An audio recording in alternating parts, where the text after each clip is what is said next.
to shine. Give 'em what you got, baby. Time to show them you are. It's time to shine. Gotta give 'em what you got. Gotta show 'em you are.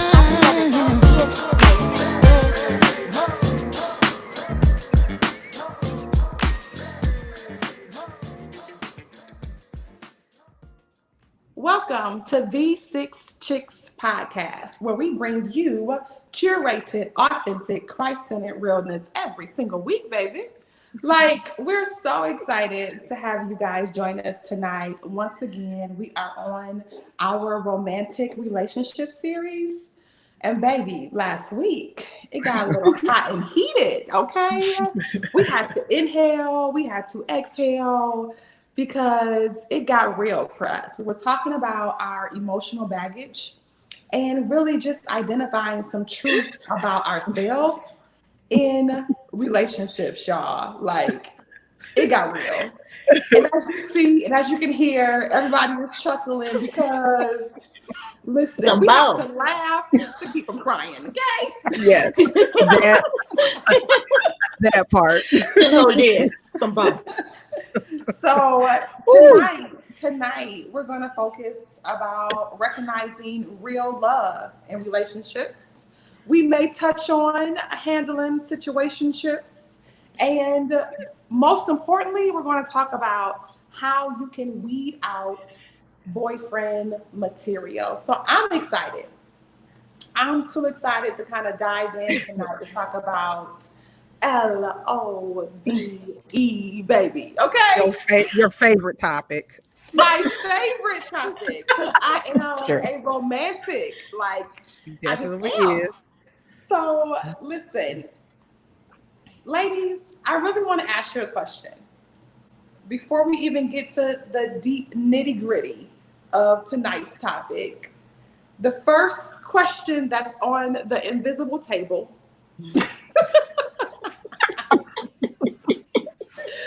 is, what is your definition of true or real LOVE? This child. This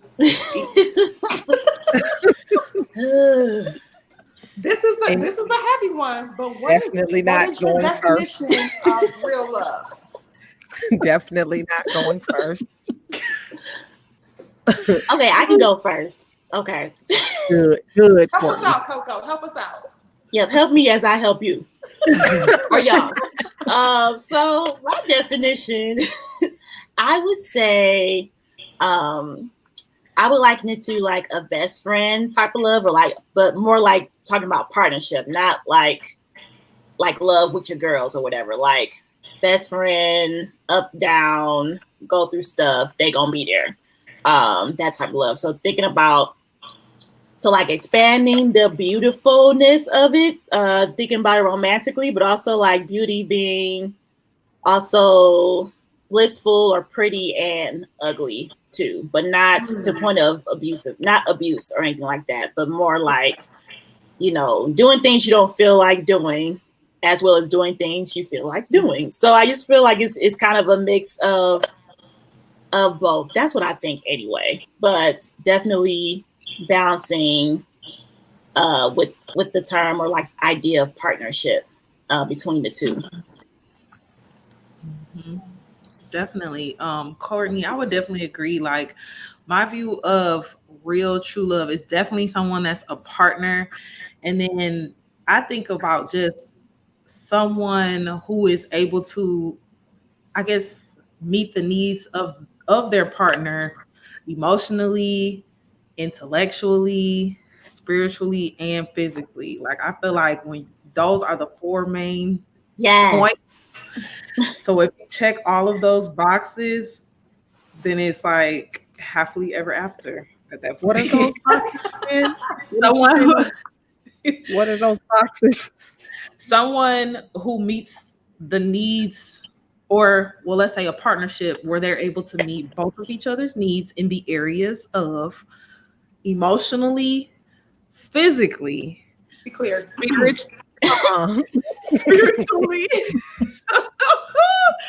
spiritually.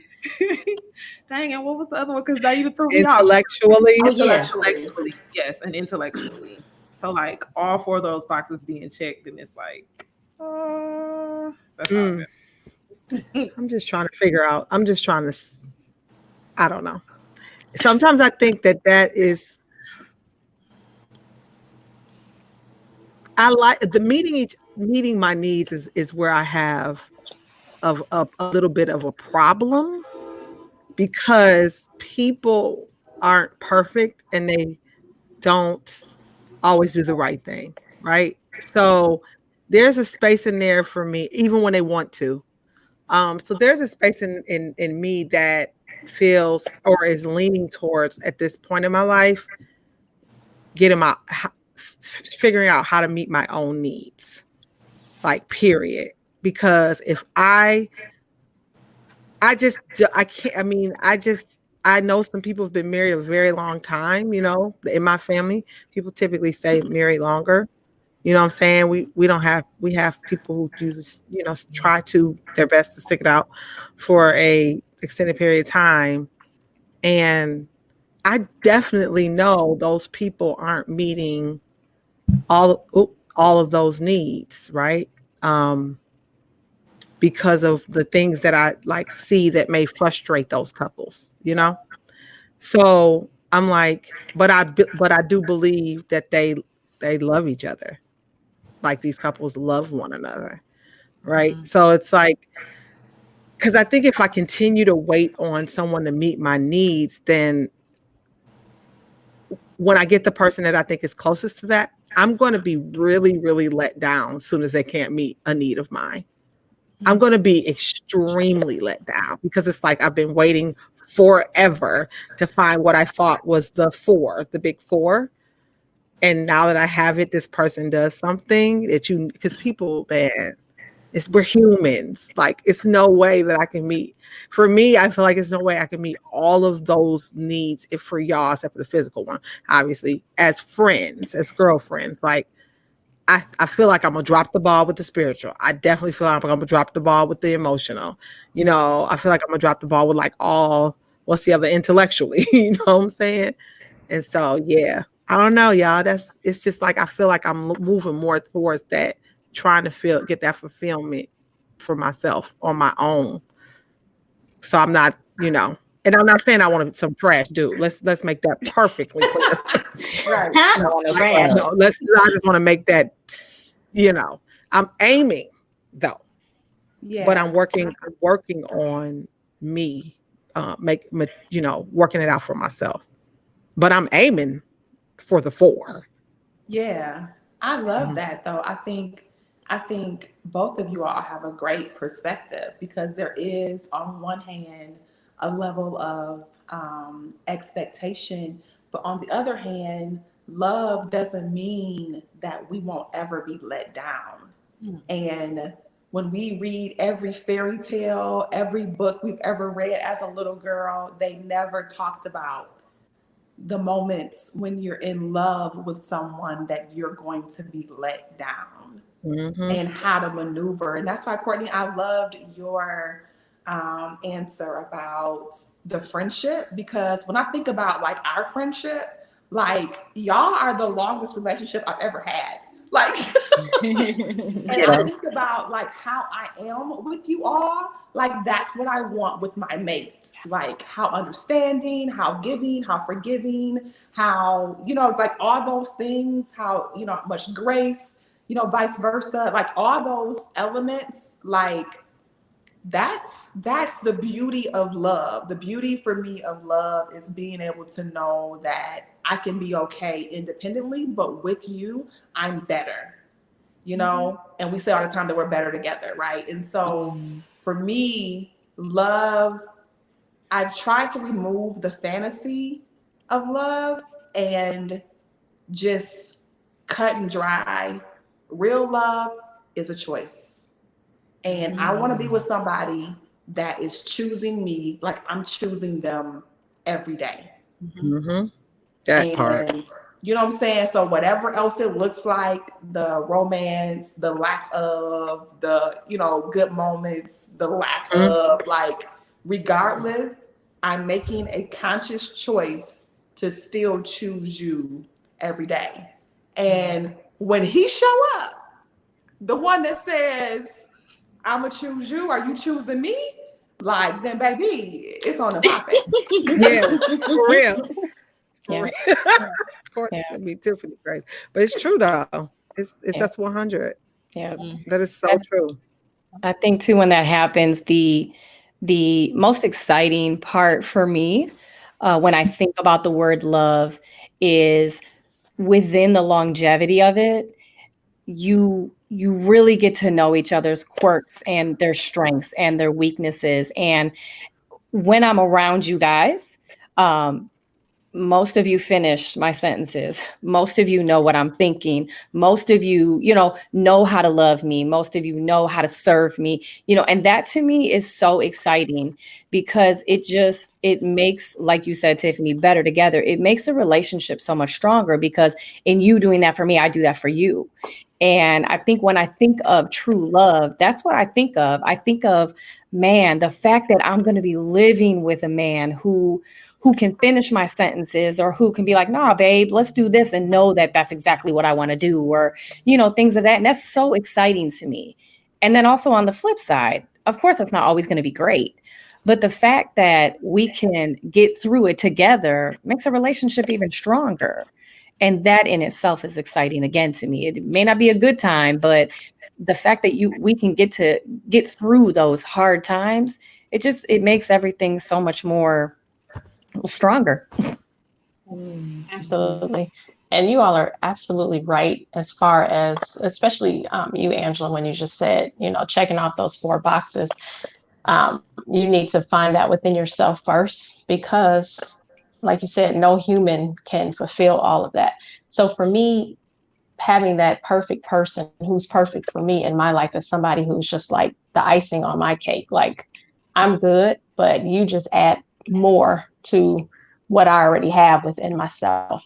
So, and also just knowing, like, my husband and I dated for 5 years, which was so good, because we went through a lot while we were dating, but we worked through everything together as a team. We conquered everything. We fought side by side through things. And I just knew I had this person in my corner. Even when we had difficult conversations, I shared everything with him about me almost immediately, because I knew I could trust him, because I definitely from previous relationships had trust issues, but I knew, like, just on the inside of me, that I could trust him. So when I told him my deepest, darkest secrets, and I'm like, I don't know if he's going to stick around. But when I told him, he was like, oh, okay, no problem. And I'm like, okay, that sealed the deal for me. So I'm like, okay, even through all of this that I'm telling you, you're still like, no problem. I still love you anyway. Still there for you. Still love you. So for me, that was the most powerful thing, knowing that he accepted me and accepts me no matter what. And I do the same for him. So, and it's knowing that even in my bad or his bad, it's just like, I'm okay with that. Like, I see you for who you are within those first 5 years. And what I learned before we got married, if I'm willing to deal with that and to have you this way for the rest of my life, and I can handle it, and if you never change, I'm fine with it. That's when it was just like, okay, I see you for who you are. You're good and you're bad. And if you never change a day in your life, I'm fine. I'm happy with it. We can live life together forever. So for me, that was it. That was a straight up miracle. Yeah. That's right there. Girl. I say that all the time too. Like, if you do not change, can I live with you? Can I choose you?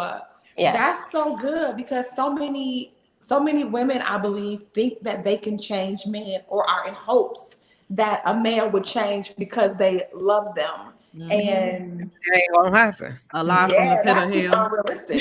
It ain't gonna happen. A lie from the pit of hell. Yeah. It's a whole lie. Okay. So, ladies, so Oh Lord Jesus, now this that we're is on good. this, tell me, how do you know? How do you know when something is real in a relationship? What are the signs? Well, Well, I just clearly, I don't know. That is not true. That is not That is the true. proof. That is not true. That is not true. That is not I true. mean, I don't, let me sit up tall. I don't know, y'all. You know what I mean? 'Cause I wouldn't say I've been so successful. So I'm gonna have to fault to Lisa, you, Tiffany. You actually made it to the altar, and got married. You know what I'm saying? You, Fayani, been married. I'm gonna have to go on default to y'all. I am not going to do this with you, Angela, on this podcast. So we're not going to do this. Hey, You do know. speaking the truth. I'm just I'm saying. default to y'all. Y'all got married. Is marriage the ultimate goal? I'm not saying that it is, but I'm not trying to marry someone I don't love. Period. or that you don't like. Not Or me. that you don't like. Yes, I don't like like. No, I don't like or love. I'm gonna be honest with you. Because Either, none. I did got to be both for me because I can't. Because there's someone I love that I don't like, so it ain't going. It ain't that. That has to. I gotta love you and I like you, but I'm just saying, like, y'all made it to the altar, and I'm not marrying anyone I don't love, so I'm just assuming y'all love these people. So, married people For sure. or married remnants of marriage people. Huh? It's only a memory. You hear me? It's just a memory. You still are in the club. Me, Courtney, and Vic have never entered the room. So, put it in their laps, Angela. That is We're not funny. we're not in the league True. yet. okay. Okay. Or I was Lisa, going to say, can you repeat the question? Because yeah. So how do you know when you have found something real in a relationship or with the man? Because let's be clear. Let's be clear, y'all. Because I am a romantic, I find stuff real quickly. Okay, so Yes, impulsive. Yes. yeah, I I'm very find something impulsive. real very quickly. Okay, so oh, I Lord mean, Jesus. we're not just talking about exclusively to marriage, but when do you know there is that connection, that spark? It's something real. It's something authentic there. And maybe, maybe that person was a seasonal person and maybe they weren't supposed to last until the altar. And that's okay. But you still know, I think, on the inside, like what we shared was real, it was necessary, but it also had to end. And Yeah. I do.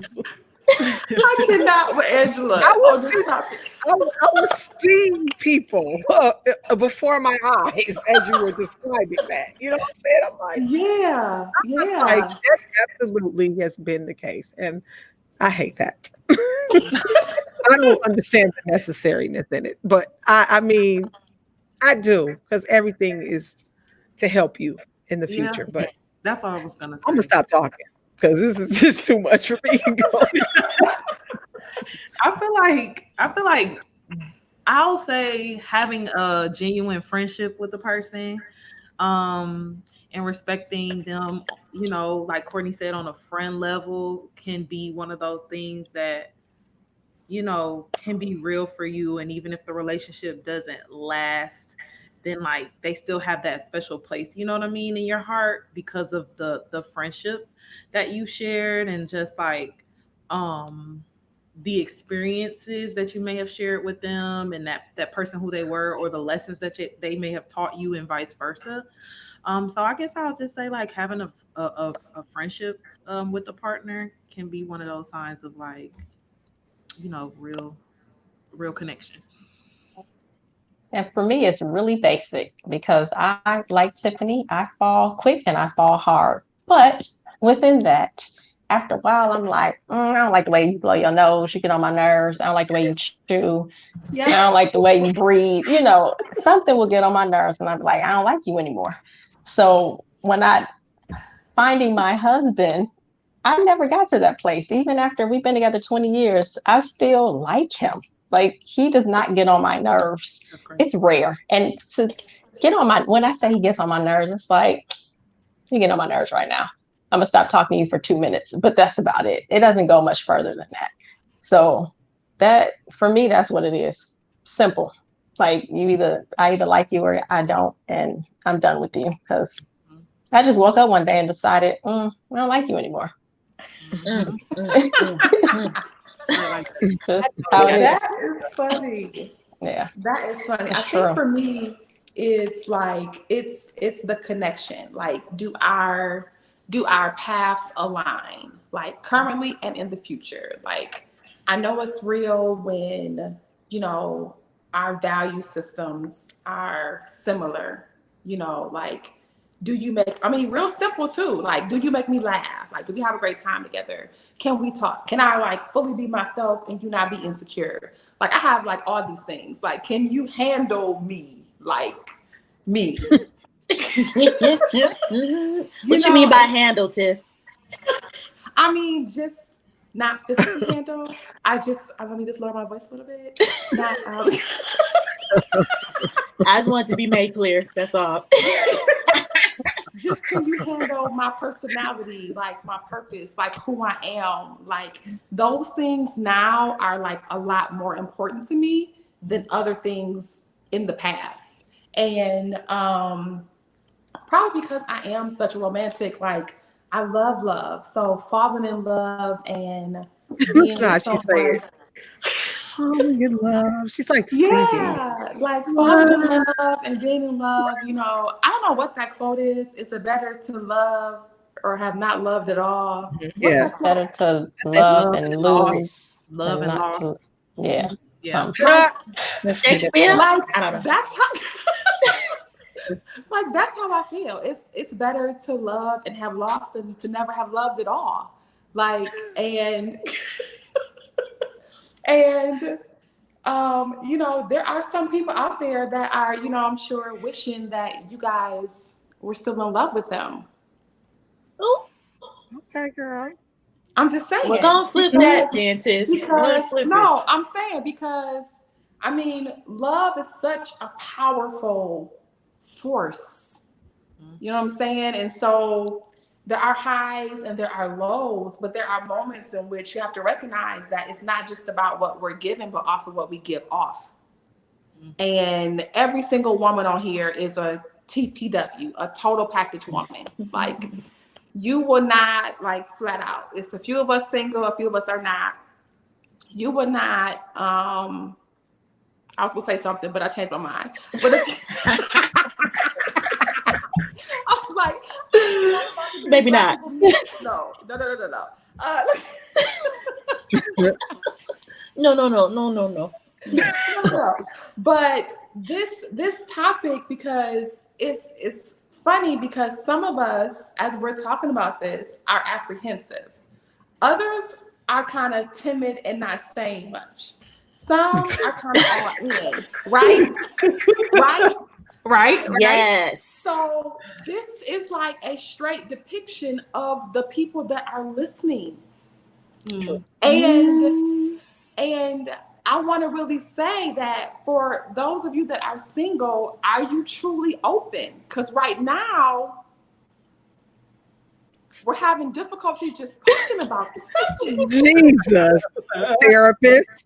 Okay. Bring it around. You know what I mean?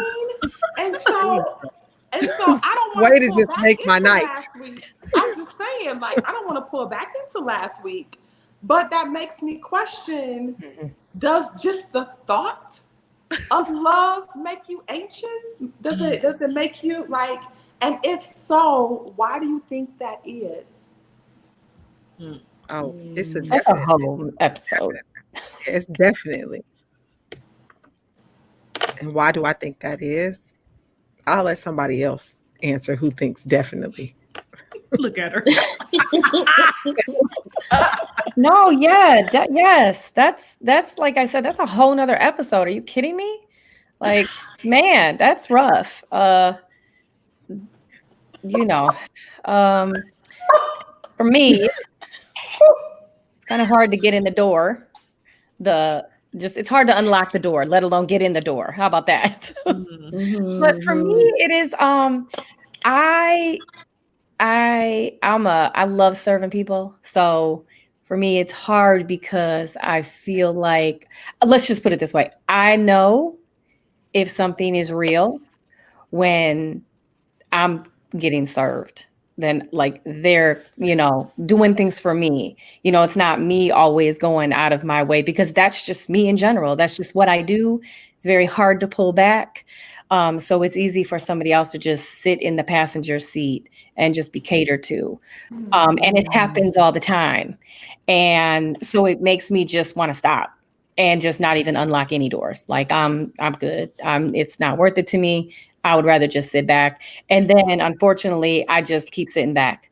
And months pass, years pass, and it's like so it's hard. It's hard to even think about it. Sometimes I don't even know where to start. So it's a It's little interesting.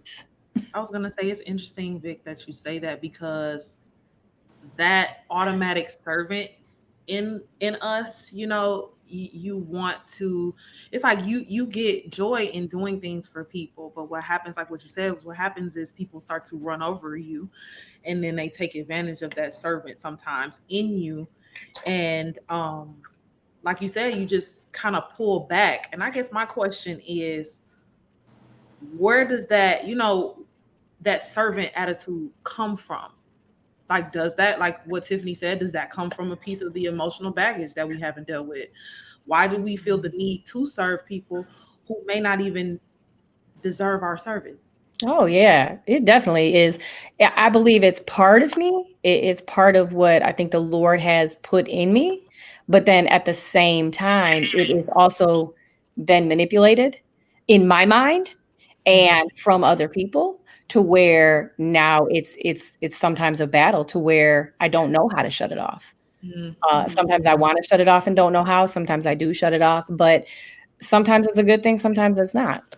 But yeah, most definitely. It's part of my but when we talked about emotional baggage, one of the things that I had said within myself is some of the baggage I want to get rid of, and some of it I act like it's a security blanket. And in serving, that to me is sometimes a security blanket because that's where I feel the most fulfilled. So if you are not fulfilling me, it's okay because I'm going to fulfill myself in serving you. But it's backwards. It's not supposed to be that way. So, Mhm.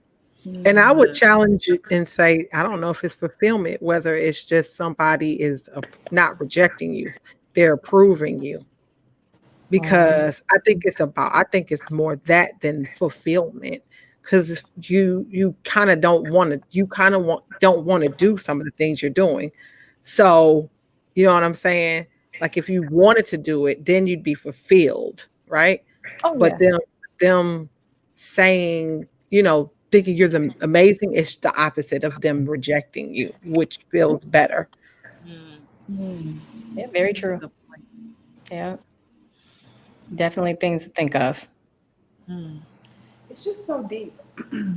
It's so deep because it's like love is such a powerful healing place and source that a lot of our experiences, you know, collectively, as a gender, hasn't always been safe.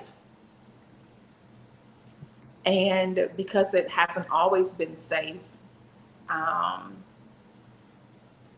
here we are. Sometimes we're guarded, sometimes we're open. Sometimes we're vulnerable, other times we're defensive. You know what I mean? And the reality that I believe for all of us and those that are listening and want and desire a mate, the reality is that we're better together. And it is one of, to me, the biggest tricks for us to isolate and block and hinder the very thing that's going to make us better. And this is just part 2. Good of job, 3. Tiffany. That was good I summation. know. Help us That was today. that was a freeing word there. Oh, You know, never heard it before. this is like the conversation continues, but I honestly believe that love is the remedy and the antidote. It's Like true. I just believe it, and I'm glad that we're having this pure, authentic conversation so that other women can locate themselves and say, I thought I was open, but maybe I'm not. Or I thought I was in a different space, you know, a stage of healing, and maybe I'm not. And wherever you're at, it's okay. It's just about locating yourself, not about where you're going next. And so, listen, y'all need to stay tuned to this series is on fire. Yes. Like, we're getting down to the nitty gritty of LOVE. So stay connected. That's all I can say. Yes. Because this is part 2. We may have, I don't know, 4 or 5. I don't know how many more episodes of this we have, because we have so much more to say. Yes. So, Ife, Yeah. let them know how they can stay connected with us. Yes, thank you so much, Tiffany. And thank you all for joining us on this episode of the Six Chicks Podcast. Make sure you check us out on Instagram, Facebook, and Twitter at the Six Chicks. And then you also follow us on YouTube at the Six Chicks Podcast. And make sure you tune in next week. Download us on all streaming apps. Make sure you tune in again. And remember, It's time to shine. Give 'em what you got, baby. Time to show them.